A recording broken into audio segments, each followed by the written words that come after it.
So hello guys, welcome back to my channel. So in this particular video we are going to talk about the recruitment process of Accenture. So Accenture के 2023 pass out batch के लिए recruitment process क्या होने वाला है, क्या syllabus रहेगा, कितने राउंड्स होंगे, कौन सा एलिमिनेशन राउंड होगा, आपको क्या कौन सा चीज पे फोकस करना होगा. So we are going to discuss everything in detail. So I hope you will like this video. So stay tuned, and if you are new in my channel, so please subscribe this channel and press the bell icon for further updates. So let's start the video.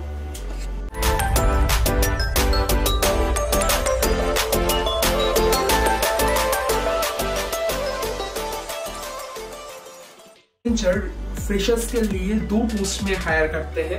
Number 1 है आपका associate software engineer और second है आपका software engineer. सो ये दो आपका job role में क्या डिफरेंस है? बेसिकली ये जो दो जॉब रोल में आपका पैकेज का डिफरेंस है. आपका एसोसिएट सॉफ्टवेयर इंजीनियर में आपको 4.5 LPA देता है और सॉफ्टवेयर इंजीनियर रोल के लिए आपको 6.5 LPA देता है. सो ये दो प्रोफाइल आपका फ्रेशर्स के लिए हायर करता है. So next coming to the eligibility criteria. So first thing that you should keep in mind कि आपके पास पैन कार्ड होना चाहिए, क्योंकि एक्सेंचर में पैन कार्ड मैंडेटरी है. अगर आपके पास पैन कार्ड नहीं है इन केस, तो मैं रिकमेंड करूंगा आपको कि आप जल्दी से जल्दी आपका पैन कार्ड बना लीजिए, ताकि आपको रिक्रूटमेंट प्रोसेस में बैठने में कोई दिक्कत ना आए, क्योंकि विदाउट पैन कार्ड आप रिक्रूटमेंट प्रोसेस में बैठ नहीं सकते. सो आपको पैन कार्ड होना चाहिए. सेकेंड आपका क्वालिफिकेशन, इसमें आपका BE BTech ME MTech और MCA होना चाहिए. थर्ड क्राइटेरिया आपको आपका ग्रेजुएशन में 65% होना चाहिए, क्योंकि आपको इसमें 10th 12th मार्क्स आपको मैटर नहीं करता है, तो आपको 65% ग्रेजुएशन में होना चाहिए. तो नेक्स्ट आपके पास 1 ईयर का गैप, ज्यादा गैप है तो आप इसमें अप्लाई नहीं कर सकते. और आपका जो लास्ट क्राइटेरिया वो है आपका कोई बैकलॉग नहीं होना चाहिए आप जब रिक्रूटमेंट प्रोसेस में अप्लाई कर रहे हैं. तो ये है आपका eligibility criteria. So next coming to the exam pattern. तो एग्जाम पैटर्न में आपका 4 राउंड्स होता है.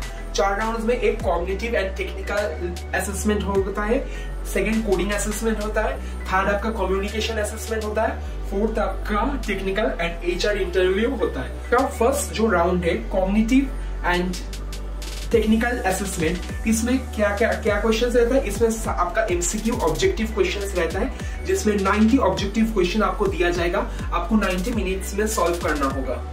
तो कट ऑफ ऐसा कुछ खास पता नहीं चलता, क्योंकि it will totally depend on exam. अब में इसमें 90 जो ऑब्जेक्टिव क्वेश्चंस रहता है इस 2 सेक्शन में होता है. तो आपका जो कॉग्निटिव एबिलिटी जो पार्ट है उसमें 50 क्वेश्चंस रहेंगे, और आपका टेक्निकल जो पार्ट है उसमें 40 क्वेश्चंस रहता है. और ये कॉग्निटिव एंड टेक्निकल असेसमेंट आपका एक साथ में ही होगा, और इसका ड्यूरेशन रहता है 90 मिनट्स. सो टोटल आपका क्वेश्चन रहेगा आपका 90 questions you have to solve in 90 minutes. So 50 questions आपका रहेगा कॉग्निटिव एबिलिटी से और 40 क्वेश्चंस रहेगा आपका टेक्निकल से. तो कॉग्निटिव एबिलिटी में आपका रहता है English ability, critical reasoning and problem solving, abstract reasoning. और आपका जो टेक्निकल असेसमेंट है इसमें आपका कोड नेटवर्किंग से आपका common application and MS office pseudo code और fundamental of network security and cloud. तो आप अगर ये कॉग्निटिव और टेक्निकल असेसमेंट अगर राउंड क्लियर कर जाते हैं, तो आपका एग्जाम खत्म होने का विदिन 5 to 10 मिनट्स आपके पास मेल आ जाएगा कि आप क्वालिफाई किया है कि नहीं, क्योंकि मेजॉरिटी ऑफ द स्टूडेंट्स ये फर्स्ट राउंड क्वालिफाई नहीं कर पाते. तो अगर आप कोडिंग में भी अच्छा है कि आपका कोडिंग हो, तो you have to focus on your cognitive and technical assessment, क्योंकि आप अच्छे से अगर नहीं प्रिपेयर करेंगे इस राउंड के लिए तो आपको कोई फायदा नहीं है, क्योंकि आप अगर इस राउंड क्लियर नहीं करेंगे तो आपको कोडिंग राउंड के लिए आप एलिजिबल नहीं होंगे. So you have to focus more on this round. So next coming to the coding round. तो कोडिंग राउंड में आपको 2 क्वेश्चंस रहेगा which you have to solve in 45 minutes.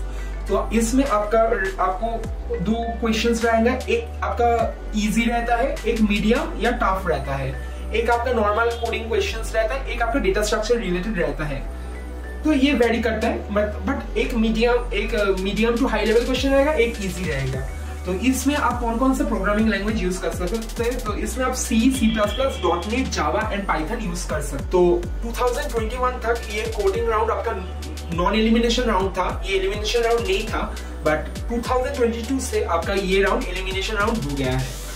तो आपको अपने कॉग्निटिव टेक्निकल स्किल्स के साथ साथ कोडिंग स्किल में भी फोकस करना चाहिए। तो उसके बाद जो थर्ड राउंड होता है वो होता है कम्युनिकेशन राउंड। कम्युनिकेशन राउंड, तो कम्युनिकेशन राउंड में आपका कम्युनिकेशन स्किल्स देखा जाएंगे। स्किल्स देखा जाएंगे मतलब आपका टेस्ट ऐसा होता है कि आपको एक सेंटेंस दे दिया जाएगा, उसको आपको रीड करके रिकॉर्ड करना होगा, और आपको कुछ ऐसा दिया जाएगा, आपको सुनना होगा। उसके बाद आपको एक पैराग्राफ दिया जाएगा, आपको उसको पढ़ के आपको वॉइस में बताना होगा। तब इसमें वो लोग आपके कम्युनिकेशन स्किल्स को चेक करते हैं। तो ये, और लास्ट है आपका टेक्निकल एंड HR इंटरव्यू। तो टेक्निकल इंटरव्यू में आप अपने CV में, अपने रेज्यूम में जो अच्छे से प्रिपेयर कीजिए, क्योंकि आपका रेज्यूमे ऊपर ही आपका पूरा interview most of the time depend करता है। तो आप रेज्यूमे मेक श्योर कि आप रेज्यूमे में जो सब स्किल्स दे रहे हैं आपको वो सब पता होना चाहिए। तो और आपका टेक्निकल और HR इंटरव्यू एक साथ ही होगा, टाइम इंटरव्यू होगा, 2 टेक्निकल एंड HR, एंड उस बेसिस आपका जो ओवरऑल जो परफॉर्मेंस होगा हर राउंड का, starting from cognitive and technical, coding, communication, आपका जितना आपका टोटल राउंड्स में आप जितना स्कोर करेंगे उस बेसिस से आपको आपका जॉब रोल दिया जाएगा कि आपको एसोसिएट सॉफ्टवेयर इंजीनियरिंग रोल दिया जाएगा या सॉफ्टवेयर इंजीनियरिंग रोल दिया जाएगा, या आप सिलेक्ट नहीं। सो आई मस्ट से कि आप अच्छे से प्रिपेयर कीजिए, आपका कोडिंग स्किल्स एंड आपका एप्टीट्यूड, क्वांट रीजनिंग आप अच्छे से प्रैक्टिस कीजिए।